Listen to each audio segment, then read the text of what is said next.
이 이슈도 당연히 짚어봐야 될 것 같습니다. 먼저 영상부터 확인해 볼까요? 북한 팀이 아니고 조선민주주의공화국 팀이니까 이제 북한을 정확히 부르지 않으면 이거 진짜 질문을 받지 않겠습니다.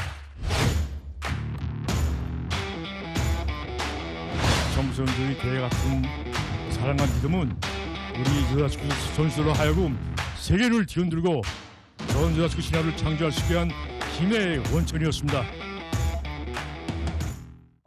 적대적 두 국가를 강조하던 북한인데 다다음 주에 북한 여자축구팀이 수원에 온답니다. 궁금한 게 많은데요. 동국대 북한학과 안정식 박사와 함께 얘기를 나눠보겠습니다. 어서 오십시오. 네, 안녕하십니까. 왜 온답니까? 이유가 뭐예요?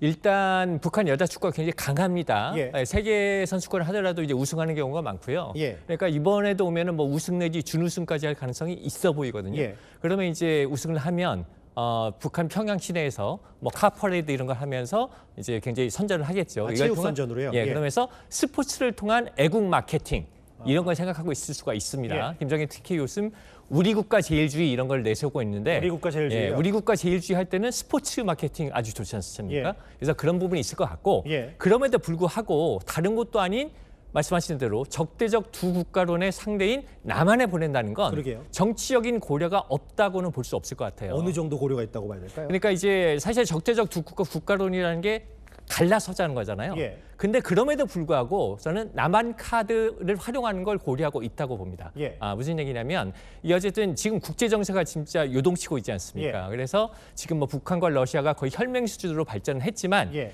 이게 또 러시아 우크라이나 전쟁이 끝나면 언제 어떻게 바뀔지 모르지 혹은 않습니까? 미중 정상회담도 뭐 한다고 예, 하면. 그렇죠. 예. 그런 것도 있고. 그러니까 북한 입장에서는 러시아 말고 미국이든 남한이든 여러 가지 변화하는 정세에 대해서 예. 여러 가지 카드를 갖고 있을 필요가 있는데 예. 지금 남한은 사실 북한이 손만 뻗치면 활용할 수 있는 카드예요. 왜냐하면은 지금 이재명 정부가 어떻게든 남북 관계 개선에 주력을 하고 있기 때문에 뭐 손만 뻗으면 활용할 수 있는 카드인데 이 카드를 굳이 버릴 필요는 없다. 그래서 남한 카드를 관리하는 차원에서 뭐 남한 카드를 일정 정도 갖고 가겠다 이런 의도도 일정 정도 작용하고 있는 걸로 보입니다. 그러니까 상금도 뭐 14억, 7억 정도는 되니까 뭐 그렇게 적은 돈도 아니고. 이게 우승이 100만 달러, 준우승이 50만 달러라니까 북한 입장에서 물론 돈 때문에 보내지는 않았겠지만 뭐 돈도 이왕 가서 돈도 벌어오면 좋지 이런 생각은 했을 것 같습니다. 그러니까 외화벌이 수단도 있고 말씀하셨던 100% 적대적 두 국가론이라고 너무 규정짓지 않고 체육 굴기도 과시하고 여러 다목적 포석이 있는 것 같은데 예. 이게 지금 오는 과정을 보니까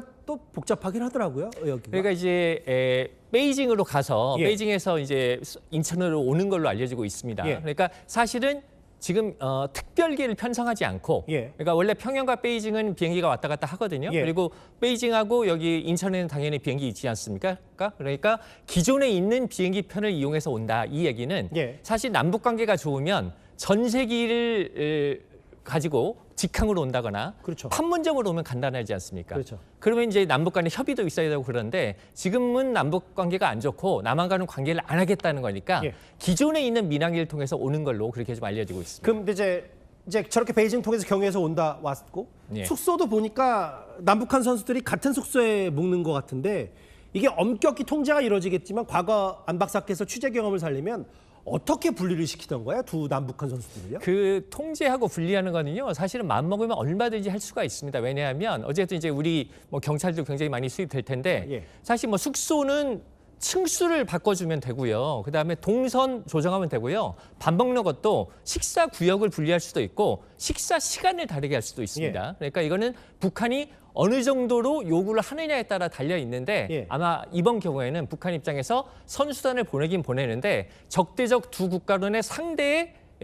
선수단을 보내기 때문에 일절 접촉하지 마라라는 그냥 축구만 한다, 축구만. 예. 축구만 해라 이렇게 지침 바꿨을 가능성이 높아요. 그래서 예. 이 해당 팀들이 아마 그 주최 측인 AFC에 절대적으로 다른 접촉을 하지 않게 해달라 이렇게 요구했을 가능성이 높습니다. 짧게 하나만 더요. 어쨌든 누구와 같이 오느냐, 어떤 고위급 인사가 오느냐가 아마 이번에 그 김정은 위원장의 무게추를 좀 짚어볼 수 있을 것 같은데 예. 깜짝으로 고위급이 올 가능성은 전혀 없는 겁니까? 제가 볼 때는 거의 없어 보이고요. 예. 이제 스텝 중에 선수단 아닌 스텝은 제가 볼 때 보이부 요원은 따라올 겁니다. 왜냐하면 보이부 요원 정도? 이게 통제를 벗어나서 다른 접촉이 있는지 예. 감시원은 있겠지만 대남 접촉이 가능한 사람은 아마 없을 거다 이렇게 전망을 해보겠습니다. 김정은 위원장은 왜 여자 축구를 수원으로 보낼까? 북한 전문가 안정식 박사와 함께 짚어봤습니다. 고맙습니다.